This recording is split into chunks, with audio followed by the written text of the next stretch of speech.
Hi. Today we're going to talk about how to make hand drums that you can play with your hands and fingers out of common household items. Let's see. Here is a 3-gallon water jug.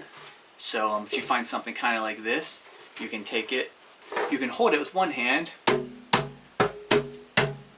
and do more of it if you want to do like a parade. I really recommend doing parades around the house. Get your siblings and your parents together and yeah, do parades. Run around and play, following each other and just jamming. To get a good sound on here, just open hand, pull the sound out of the bottle, and then close sound, you can just stop it. So you can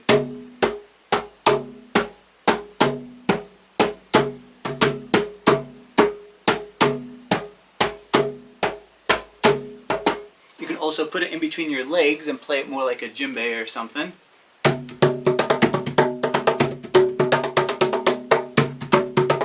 If you want to play it that way, getting this nice low tone, hitting the pads of the fingers kind of toward the middle, and then hitting the tips right here for a high sound.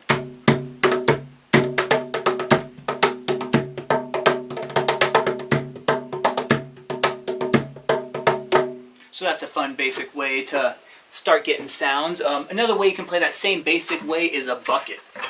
And so you can just kind of hold it in between your legs.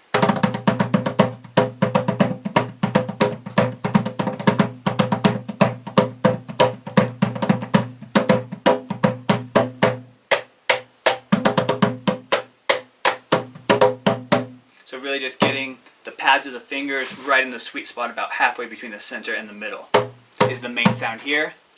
You can kind of play with that. Another thing we can do is this is one of my kids' plates, and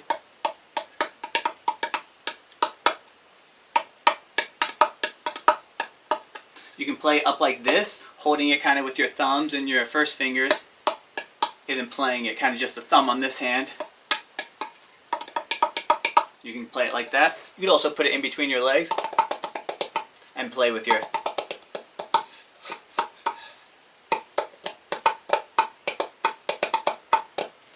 fingers like that. Here's some like yogurt containers. You can kind of play almost like bongos. And with bongos you can get this kind of going back and forth between your thumb and say these two fingers. You get kind of practice that. You can try to set up two. I might go ahead and put this shoebox up here to put them on.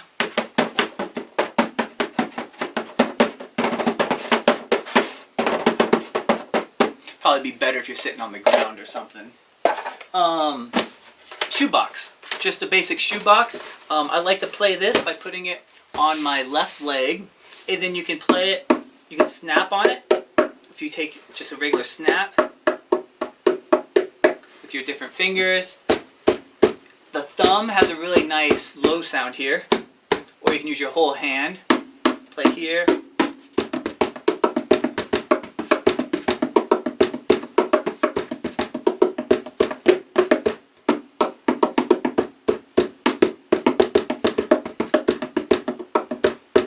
Experiment with that sound. Here's another box. It's for some canning jars, some of the little kind of pickling jars, but more for jelly. And this one I would kind of hold in front of me and play. Let's see how I play.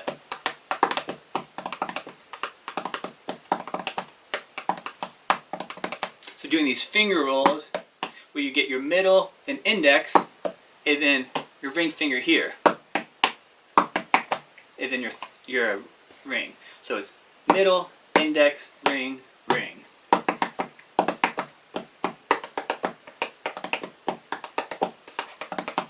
You can also put it in between your legs and play it. I think getting the low sound with just your forefinger or your thumb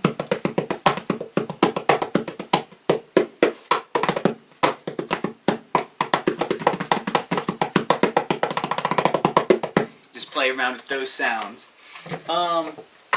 Here is like a baking pan, same type of thing.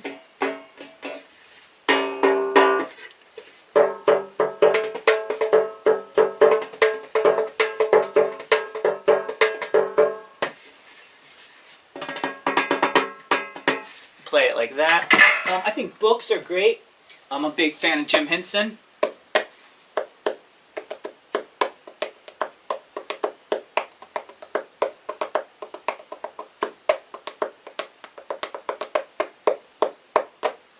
So that's a hardbound book using softbound book.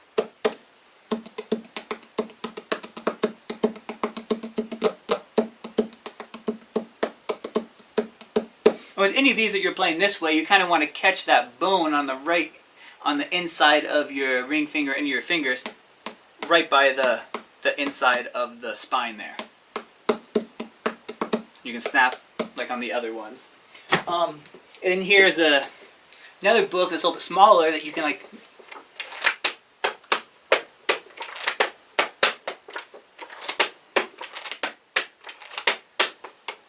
play around with the pages and whatnot. Just a little can.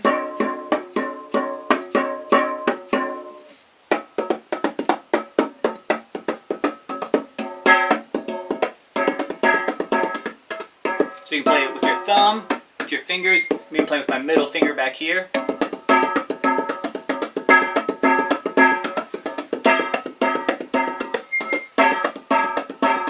You can play around like that. See, so here is a teapot. It's an old teapot I got at a thrift store, and it's pretty cool because you can play. You can hold it with one hand and play it with the other hand. And the split hand technique, where you're doing this finger or these fingers and those back and forth, works really good.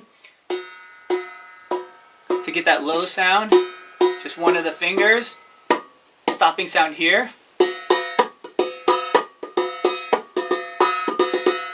You can play like that. You can also get an open sound by opening this, pushing your thumb in.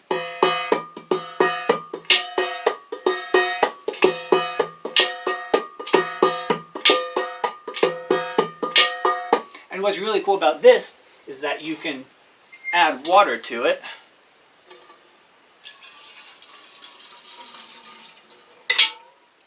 And play with the pitch shifting of the water.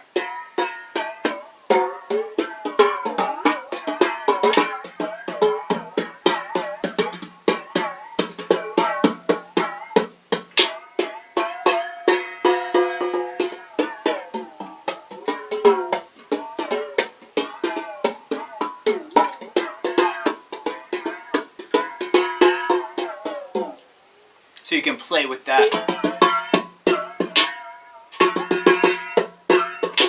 And you can play around, just come up with whatever ideas you want. Tin cans are another thing that you can play, kind of like these plastic yogurt containers I was playing. And like cracker or cereal boxes, you can play like the shoe boxes or the jar boxes. And either way, experiment, have fun, just finding a good sound. The sound is already in the object, so no matter what, you want to pull the sound out. You want to find that sound that's in there and pull it out. You're not trying to bash it through, because then you just hurt your hands and the sound is a lot uglier. So we want to just pull out that sound and get a nice, pretty tone coming out of whatever you want to find. And finding the sweet spot is one sound, but finding where each instrument really sings is going to really help you develop your ear and the tone quality and the technique to get those sounds consistently. Thanks so much for watching. Hope you have some fun ideas.